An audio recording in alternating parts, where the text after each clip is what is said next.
63% of Americans are living paycheck to paycheck right now, and that includes households earning over $100,000 a year. The poverty trap is not calibrated to your income level. It's calibrated to specific behavioral patterns that most financial content never addresses because they're invisible, they operate below conscious awareness, and fixing them requires a sequence that is almost exactly the reverse of what you've been told.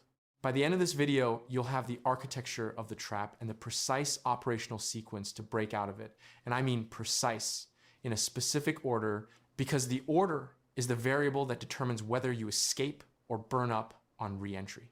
Let me be clear about what this is not. It's not motivation. I find motivation annoying, it doesn't move money. This is a systems analysis. I've spent over 10 years running my own business, surrounded by accountants and tax attorneys who showed me how money actually moves behind the scenes.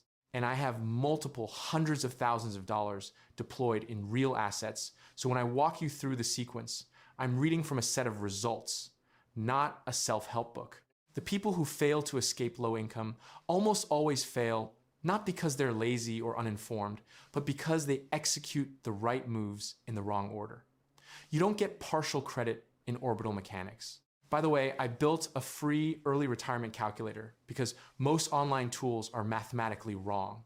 They use assumptions that BlackRock and Vanguard's own internal models wouldn't endorse. It exposes the actual structural weak points in your retirement plan. And I only ask for your email to send the report, so I'm not storing any of your financial data. Link is in the description. Now, the entire video is built around one central metaphor, and that metaphor is escape velocity. When NASA launches a rocket, there is a specific speed it has to reach to break free of Earth's gravitational pull. That speed is approximately 25,000 miles per hour. If the rocket burns 99% of its fuel and reaches 24,900 miles per hour, it doesn't get 99% of the way to orbit. It falls back to Earth and burns up on re-entry. You don't get partial credit. Gravity doesn't grade on a curve. The poverty loop operates on the same principle. Every time you build momentum and stop 3 inches short, every time the car breaks down or the rent increases or the medical bill arrives right before you would have cleared the debt, you don't stay where you were. You fall further back than where you started because now you're exhausted, you're demoralized, you're carrying the psychological weight of a failed attempt. The next launch requires more fuel than the last one, and that is why effort alone cannot break the loop. The rocket doesn't negotiate with gravity. You either hit the threshold or the system pulls you back every single time. I've identified 4 specific chains that keep this trap locked. 4 mechanical forces, not vague grievances about the economy, actual structural constraints that work against escape simultaneously. The scarcity tax, the compound trap, the time ceiling, and social gravity. I'm going to walk you through all 4, but in a specific order, starting with the one that almost nobody talks about because it operates entirely below conscious awareness and undermines every other move you make. In a few minutes, I'm going to show you something about compound interest that people with finance degrees consistently get wrong, specifically the half of the equation that the financial industry never puts in the graph. But first, here's why the cognitive side of this trap is more destructive than the financial side, and why you cannot fix the financial side without addressing this one first. Most people believe the poverty loop is a money problem. The intuition makes sense. You don't have enough money, you get more money. The problem resolves. But if that framing were accurate, lottery winners would stay rich. They don't. Systematic research on sudden wealth recipients shows that roughly 70% exhaust their winnings within 5 years. Not because they're reckless or unintelligent, because the money changed the number in the account without changing the operating system running their decisions. Sendil Mullainathan at Harvard and Eldar Shafir at Princeton published a landmark study in 2013, later turned into a book called Scarcity, and what they found should have rewritten the curriculum in every economics program in the country. When people are actively experiencing financial stress, not vaguely anxious, specifically preoccupied with how to cover a bill or handle a shortfall, their measurable cognitive performance drops by approximately 13 IQ points. 13, let that land. 13 points is equivalent to going without sleep for 24 straight hours. It's in the range of functional intoxication. And here's the part that makes it particularly vicious. It doesn't feel like impairment. It feels like focus. Your brain enters a survival mode in which the immediate problem feels sharply clear, while everything outside a short time horizon goes functionally dark. Long-term planning, delayed gratification, probabilistic thinking across multi-year windows, all of that goes offline. You become a biological machine optimized for the next 12 hours, which is exactly the wrong cognitive state for building wealth, which is a 10 to 30-year project. And the system does not pause while this is happening. The late fees accrue. The interest compounds. The payday lending office is open on Saturday. You, running on a 13-point IQ deficit, are making financial decisions with permanent consequences. This is what I call the scarcity tax. Not just the money you lose to poverty, the cognitive capacity you lose. And it compounds exactly like debt does. The economic mechanics of this were described more precisely by a novelist than by any economist. Terry Pratchett, in his novel Men at Arms, invented a character named Samuel Vimes, a copper who had grown up destitute. Vimes observed something about boots. A man who can afford $50 buys a quality pair that lasts 10 years. His cost is $5 per year. A man who only has $10 buys cheap boots that fall apart in a year. He buys them again next year and every year after. Over 10 years, he spends $100. His feet are wet the entire time. The poor man paid twice as much for a worse outcome. Not because he made a bad decision in the moment $10 was all he had, because lacking the capital to make the economically rational choice cost him compounding penalties over time. That pattern repeats across every domain of financial scarcity. You pay the monthly insurance rate because you can't float the annual premium, typically 15 to 20% more expensive per year. You buy the small container of everything because you can't afford the bulk. Purchase 30 to 50% more per unit across most product categories. You use the payday lender because you have no buffer. The annualized interest rate on a standard 2-week payday loan runs between 300 and 400%. You pay higher interest rates on every credit product because your credit score reflects the one time an emergency wiped out your payment. You are being systematically charged a premium for the crime of not having enough capital. And that premium drains exactly the resources you'd need to accumulate capital. So what actually breaks this first chain? Not a budgeting app, not a new bank account with cashback rewards. The first move is building a cognitive firewall.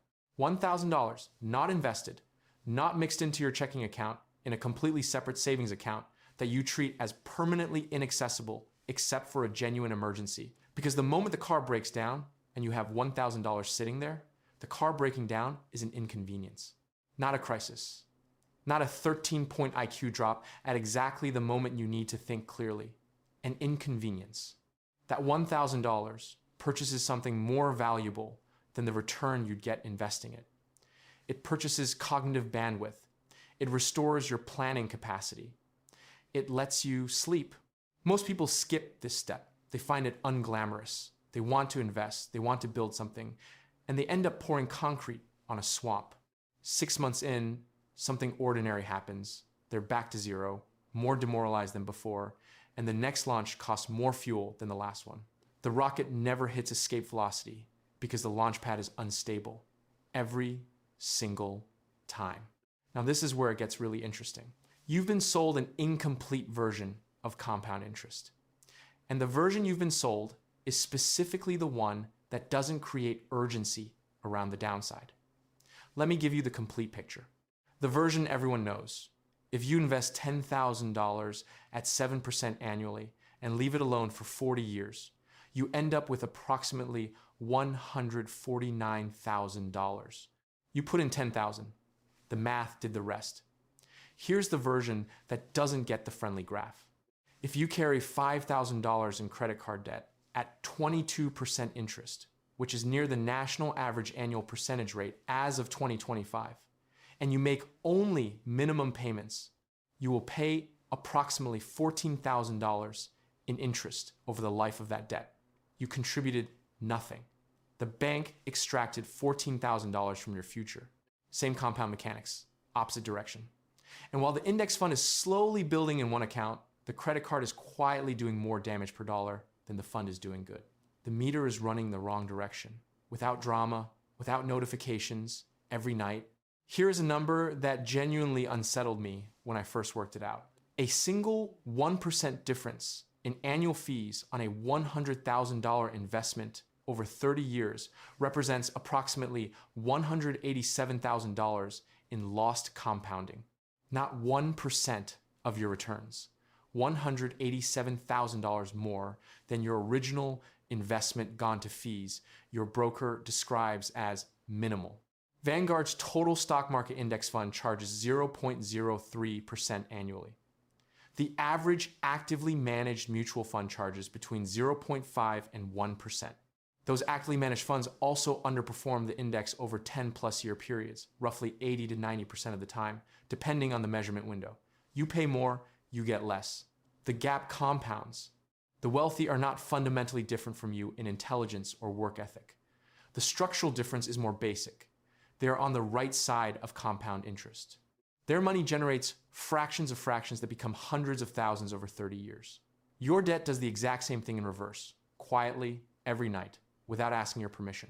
The threshold, the escape velocity in this game, is the moment your assets generate more return than your liabilities cost you. Before that point, the current is stronger than your paddle. After that point, the river starts carrying you. By the way, if this is useful to you, hit subscribe. YouTube's algorithm is genuinely opaque about who it shows content to, and if you don't subscribe, I may disappear from your feed after this video.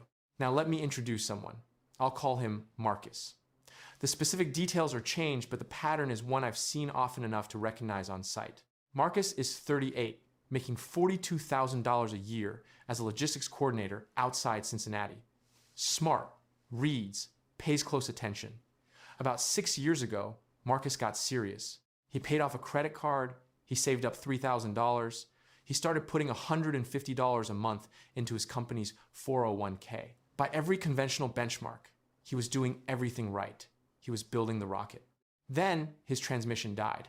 Then his kid needed 2 fillings and a crown that insurance covered 60% of. Then his landlord raised the rent $200 a month. 3 separate events spread across 18 months. Because Marcus had no dedicated buffer, he had savings, but no psychological and structural firewall between those savings and his monthly expenses. Each event wiped out the previous 6 months of progress. By month 36 of his financial plan, his 401k balance was lower than it should have been because he'd taken a hardship withdrawal for the dental work and paid the 10% early withdrawal penalty plus income taxes on the distribution. He was back near zero, more exhausted than when he started, and materially worse off than if he'd never tried, because the tax penalty and the loss compounding from the early withdrawal put him behind his original starting point. Marcus's problem was not discipline, it was not character, it was sequence. He built the rocket before the launch pad was stable. And all it takes is 3 moderately inconvenient events in 18 months, which describes roughly every 18-month period in a low-income household in normal conditions. Keep Marcus in mind. I'm going to come back to him. Your financial advisor, confronted with Marcus's situation, would probably say, have you considered increasing your 401k contributions to capture the full employer match? Yes, he has considered it. The way you consider a fire escape while the building is actively on fire. But now you might think the solution is to simply earn more. And that intuition takes us to the third chain, which is the one that keeps people running full speed without getting anywhere. Stay with me, because what I'm about to describe about income explains something that almost nobody in finance content addresses directly. Most people approach the income problem as an hours problem. You want more money, you work more hours. Second job, weekend shifts, rideshare driving at night, and in the short term, during the buffer building phase, grinding hard for 4 months is entirely legitimate. But as a long-term income strategy, it has a fundamental mathematical flaw. Time is finite. You have 24 hours a day, you need to sleep at least 6 of them. Even if you could sell every remaining hour, your income has a hard ceiling. Your expenses don't have a ceiling. They're indexed to inflation. which ran between 3 and 8% annually for most of the last 4 years. Your wages are what economists call sticky. They don't respond to inflation in real time. Your employer gives you a 3% raise in January. By December, inflation has consumed 5 or 6% of your real purchasing power. You worked more hours, you got a raise, you are materially poorer than last year. The number on the paycheck went up, the purchasing power went down. Your brain recorded it as progress because the visible number increased and the invisible erosion didn't. This is the time ceiling. And it's a trap specifically because it prevents you from seeing the actual lever, which is not hours, but leverage. The shift from selling time to selling value. Those are not the same exchange. There's a story about this that changed how I think about income. Scott Adams, the creator of the Dilbert comic strip, has been unusually transparent about how he built a career without being the best at any single skill. He was not the most talented cartoonist working in 1994. He was not the funniest writer in any room he entered. He had no singular claim to being the most insightful observer of corporate dysfunction. But he had spent years working inside a large company, watching the specific absurdity of middle management from the inside, and he could draw adequately, and he was funny enough. 3 competent skills that happened to combine into something nobody else had assembled. The combination was rare, and rare combinations command pricing power that excellence in a single crowded category doesn't. Apply that framework to income. A warehouse worker competes with hundreds of thousands of people for a wage floor that has minimal pricing power. A warehouse worker who learns logistics software and can analyze inventory inefficiency is competing with a much smaller group for supervisory or analytical roles. A warehouse worker who learns logistics, software, and enough sales communication to consult with operations managers on workflow problems is operating in a near empty category with meaningfully higher pricing power. The fundamental knowledge base is not dramatically different. The combination is rare. And rare combinations compound in value exactly the way money compounds, slowly at first, then suddenly. The thing it costs you not to understand this is real and quantifiable. Every year you spend in a commodity labor market selling undifferentiated hours against a large supply of identical substitutes is a year the compound engine on the income side doesn't run. At 34, a $30,000 income increase compounded over 25 years at a modest savings rate produces materially different outcomes than the same increase at 44. Time is the input to compound interest. Every year you delay the skill stack is a year you cannot recover. That's not abstract. That's math with a specific dollar figure attached. Now, the last chain. And this one explains why genuinely intelligent, motivated, disciplined people still fail to escape even after understanding the first 3 perfectly. In a few minutes, I'm going to show you how Marcus's neighbor broke out with the same income in the same zip code 3 years later. But first, here's why the people around you are a more powerful force on your financial outcomes than almost anyone in finance content admits. You've heard some version of you are the average of the 5 people you spend the most time with. It gets dismissed as poster-level motivational content.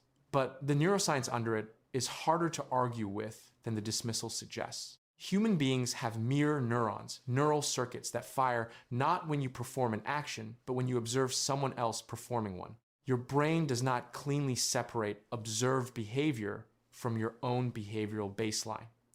Your language patterns, your risk tolerance, your time preferences, your implicit assumptions about what outcomes are possible for someone like you, all of it drifts continuously and imperceptibly toward the behavioral norm of your immediate social environment. You don't choose to absorb this calibration. It happens the way breathing happens. Which means that if your social environment has collectively concluded that wealth building is for other people, that the economy is structurally rigged against people from your background, that investing is something you do after you're already comfortable, that the smart move is to enjoy what you have today, that narrative is not background noise, you can consciously filter, it calibrates your operating system, whether you endorse it intellectually or not. This is social gravity. And like orbital gravity, it doesn't announce itself, it doesn't argue with you, and it doesn't care whether you believe in it. The crab bucket dynamic, which has a real basis in behavioral research on social group cohesion, means that when you start executing the sequence we've been discussing, the people immediately around you will not always respond with encouragement. Sometimes they'll pull. You think you're better than everyone now? Money doesn't buy happiness. Why are you working so hard? Relax and enjoy your life. These are not arguments. They are the group reducing dissonance by pulling the outlier back toward the baseline. Your escape highlights their imprisonment. And if you let the gravity work on you, you burn up on re-entry. The rocket loses velocity every time. The solution is not to immediately find wealthy friends. You can't manufacture that. The solution is to deliberately expand your cognitive environment beyond your immediate physical one. In 2026, you have frictionless access to Warren Buffett's annual shareholder letters, free, publicly available, representing the most consistently successful investment thinking of the last 60 years. Charlie Munger's speeches on mental models, the complete intellectual output of Benjamin Graham, Howard Marks, Peter Lynch. When you spend 60 to 90 minutes a day inside that material, you are not merely learning investment mechanics. You are recalibrating the baseline your mirror neurons work from. You are engineering your social gravity upward, deliberately, using the same mechanism that the poverty environment uses to pull you down. The same neuroscience, the opposite direction. Now, Marcus's neighbor, I'll call him Derek. Same zip code as Marcus, same income bracket. Started 3 years after Marcus failed. Derek read something about building the cognitive firewall first and took it seriously. He kept $1,200 in a high-yield savings account and treated the number as permanently untouchable. He used the 8-month compression period to take a free online course in QuickBooks and small business bookkeeping. He found one bookkeeping client at $250 a month through a local small business forum. Within a year, 2 clients. Monthly side income at $500. All of it redirected into an index fund. He never once touched the buffer. By month 36, Derek had $4,000 in his 401k, $2,200 in a brokerage account, and a growing side income. Not because Derek was smarter than Marcus. Not because he was luckier. Because he got the sequence right. The launch pad was stable. The rocket built clean velocity. And nothing pulled it back to Earth. That is the kicker. The variable between those two trajectories was not effort. It was not intelligence. It was the order of operations. Let me make the numbers concrete with a specific scenario you can map to your own situation. You're 34 years old. You earn $45,000 a year. After federal and state taxes, you take home roughly $3,100 a month. Your fixed costs, rent, car, utilities, phone, insurance, run about $2,200 a month. That leaves $900. Right now, most of that $900 disappears between the 1st and the 15th. Some food, some subscriptions, a couple of Amazon purchases, 1 or 2 nights out, and you're looking at the back half of the month with $300 or $400. This is not unusual. The Federal Reserve's most recent survey of consumer finances showed the median American family's liquid savings, the amount actually available for an emergency, sits under $5,000. The median, not the bottom decile, the median. Here is what the 4-chain framework looks like applied to your specific situation in the correct sequence with real numbers. Months 1 through 4, compressed monk mode, not permanent. 4 months. You cut every non-essential subscription. The average American household pays approximately $85 per month across streaming and digital services, most of which they couldn't accurately name if asked right now. You stop eating out except once every 2 weeks. You eliminate the impulse purchasing. You are bored. You are uncomfortable. You notice how much of your spending was anesthetic rather than genuine need. That awareness is the point. During these 4 months, you redirect $500 to $600 per month into a completely separate savings account. By month 4, you have the cognitive firewall, $1,000, untouched. The scarcity tax begins to lift. Months 5 through 12. You split your redirected cash in 2 directions. First, your highest interest debt. If you carry $2,000 in credit card debt at 22%, eliminating that debt is a guaranteed 22% return on your capital. No investment vehicle on earth promises that. Guaranteed negative 22% drag on your balance sheet is a higher priority than an expected positive 10% return. You pay off the debt before you invest in anything else. The psychology runs the other direction. Investing feels productive. Paying off a credit card feels like running in place, but the math is unambiguous. Second, your first index fund investment. A total market fund with an expense ratio under 0.1%, $50 a month, not enough to retire on. Enough to start the compound engine and begin building the psychological habit of moving money toward assets instead of toward consumption. Month 13 onward, the skill stack phase. You have the cognitive firewall. You've eliminated or dramatically reduced the high interest drag. You have a small but functioning compound interest machine working for you instead of against you. Now you spend 10 hours per week, 10, not 50, building the secondary skill that creates leverage in your current role or adjacent to it. You don't quit your job. You upgrade your value in the market. 12 to 18 months from now, you have an income increase, a new role, or a growing side income. And here is the critical rule that determines whether this actually changes your long-term wealth.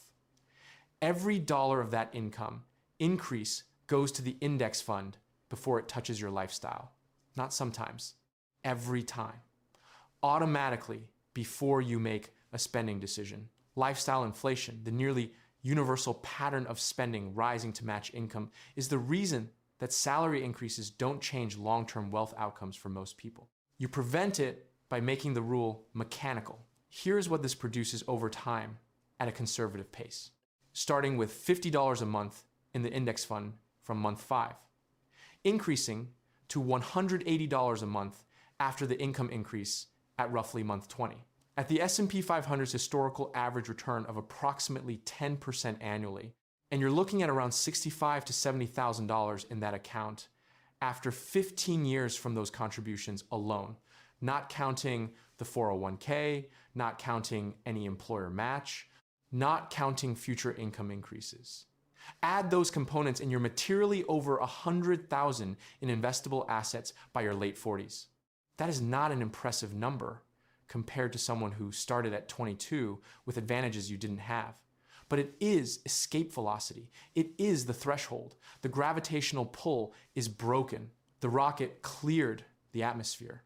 The 3 things that will kill this plan in order of observed frequency. First, skipping the buffer phase because it's boring and you want to start investing now, which means the first unexpected expense collapses the structure and you're back to zero, more demoralized than before your first attempt. Second, treating the early index fund contributions as available savings you can access when cash runs short, which means the compound engine never actually builds continuity. Third, allowing lifestyle inflation to absorb your income increases before they reach the asset column, which means your earnings rise and your net worth doesn't move.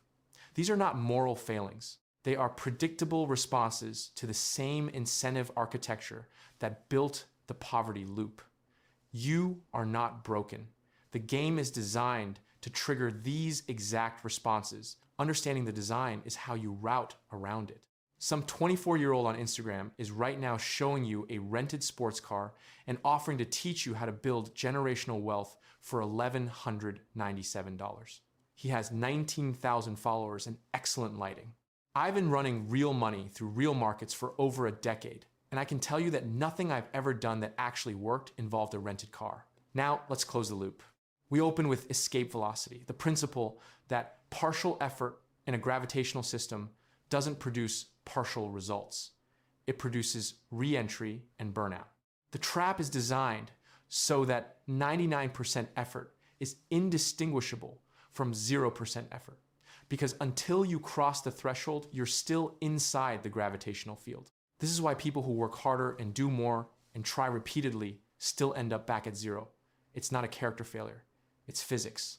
3 things specific to this trap in this sequence, calibrated to what actually breaks the loop. First, build a cognitive firewall before you do anything else. $1,000 in a separate account, untouched. This is not a traditional emergency fund. This is a bandwidth purchase. It changes the neurochemistry of your financial decision making by removing the scarcity mode trigger. Without it, every subsequent move you make gets sabotaged by the scarcity tax the moment any friction appears. And friction always appears. Second, flip which side of compound interest you're on before you start building on the upside. Eliminate your highest interest debt first. A 22% credit card balance is a guaranteed 22% loss every year. No investment strategy available to a retail investor beats a guaranteed negative 22% drag on your balance sheet. Kill the debt engine before you build the wealth engine. The order is not negotiable. Third, protect every income increase from lifestyle inflation by making the index fund contribution automatic and prior to any spending decision. This is the variable that separates people who build wealth from people who earn more without building wealth. The discipline is not in the sacrifice of consumption. It's in the automation that removes the decision entirely. You can't fail a decision you never have to make. Marcus got the sequence right eventually. 2 years after the transmission disaster, he rebuilt the buffer, paid off the credit card, started the index fund at $100 a month, and spent 9 months learning cost accounting software that led to a supervisory promotion, adding $11,000 to his annual income. He is not rich. He is 38 years old with a growing brokerage account, a more differentiated skill set, and a side income that is slowly expanding. He is not in orbit, but he cleared the atmosphere. And once you clear the atmosphere, the friction disappears and the silence comes. Lazy investing built more fortune than crypto memes. And if you're waiting for the system to start rewarding effort proportionally, I understand the appeal of that story. It would be nice if it worked that way. But the S&P 500 has returned approximately 10% annually for the last 100 years through wars, depressions, pandemics, and every variety of political crisis. And it doesn't care about the story. It only cares about the math. Get on the right side of the math.